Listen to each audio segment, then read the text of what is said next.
ನಮ್ಮ ಗರಡಿಯಲ್ಲಿ ಪಳಗಿರೋ ಎಲ್ಲ ಕೂಡ ಯಾವತ್ತೂ ಭ್ರಷ್ಟಾಚಾರ ಮಾಡ್ತಕ್ಕಂಥವರಲ್ಲ.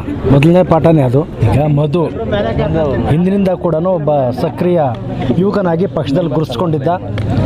ಅಂದಿನಿಂದ ಅವ್ರ ತಂದೆಯ ಕಾಲದಿಂದ ಕೂಡ, ನಮ್ಮ ತಂದೆಯವ್ರ ಕಾಲದಿಂದ ಕೂಡ ನಮ್ಮೊಟ್ಟಿಗೆ ನಾವೆಲ್ಲಿದ್ದರೆ ಅಲ್ಲಿದ್ದಂಥವ್ರು. ಅದೇ ರೀತಿ ಈಗ ನನ್ನನ್ನು ಹಿಂಬಾಲಿಸಿ ನಮ್ಮ ಜೊತೆ ಬಂದಿದ್ದಾರೆ. ಇವತ್ತು ಇಡೀ ಪಂಚಾಯಿತಿಯ ಸದಸ್ಯರು 17ರಲ್ಲಿ 14 ಜನ ಅವರೊಟ್ಟಿಗೆ ಇದ್ದಾರೆ ಅಂದರೆ ಅವರ ವ್ಯಕ್ತಿತ್ವ ಅರಿವಾಗ್ತದೆ.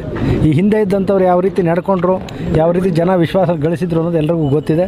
2 ಬಾರಿ ಅಧ್ಯಕ್ಷ ಚುನಾವಣೆ ಸೋಲನುಂಡು 9 ವರ್ಷದಿಂದ ಸತತವಾಗಿ ಪಂಚಾಯಿತಿ ಸದಸ್ಯನಾಗಿ ಗ್ರಾಮಗಳ ಅಭಿವೃದ್ಧಿ ಕಡೆ ಗಮನ ಕೊಟ್ಟಿದ್ದರಿಂದ ಅದನ್ನು ಗುರುತಿಸಿ ಇವತ್ತು ಅವನಿಗೆ ಆ ಸ್ಥಾನ ಸಿಕ್ಕಿರ್ತಕ್ಕಂಥ ಸ್ಥಾನವನ್ನು ಸಮರ್ಥವಾಗಿ ನಿಭಾಯಿಸ್ತಾನೆ ಅಂತಕ್ಕಂಥ ಭರವಸೆ ಕೂಡ ನಮಗಿದೆ. ಯಾಕೆಂದರೆ ಯುವಕ ಇನ್ನೂ ಸಾಕಷ್ಟು ತಿಳುವಳಿಕೆ ಇರ್ತಕ್ಕಂಥವನು, ಶಕ್ತಿ ಇದೆ, ಜೊತೆಗೆ ಸದಸ್ಯರ ಬೆಂಬಲ ಇದೆ, ಜೊತೆಗೆ ತಾಲೂಕಿನಲ್ಲಿರ್ತಕ್ಕಂಥ ಎಲ್ಲ ಮುಖಂಡರ ಸಹಕಾರ ಕೂಡ ಸಿಗ್ತದೆ. ಶಾಸಕರಿರ್ಬೋದು, ಮಂತ್ರಿಗಳಿರ್ಬೋದು, ನಮ್ಮದಿರ್ಬೋದು, ಇನ್ನು ಅನೇಕ ಹಿರಿಯರದ್ದು ಸಹಕಾರ ಆಶೀರ್ವಾದ ಅವ್ರಿಗೆ ಇರೋದರಿಂದ ಒಳ್ಳೆಯ ಅಧ್ಯಕ್ಷನಾಗಿ ಇರ್ತಕ್ಕಂಥ 1 ವರ್ಷದಲ್ಲಿ ಒಳ್ಳೆಯ ಕೆಲಸಗಳನ್ನು ಮಾಡಿ ಒಂದು ಮಾದರಿ ಗ್ರಾಮ ಪಂಚಾಯತಿನಾಗಿ ಮಂಚನಬೆಲೆ ರೂಪಿಸ್ತಾನೆ ಅಂತಕ್ಕಂಥ ಭರವಸೆ ನನಗಿದೆ.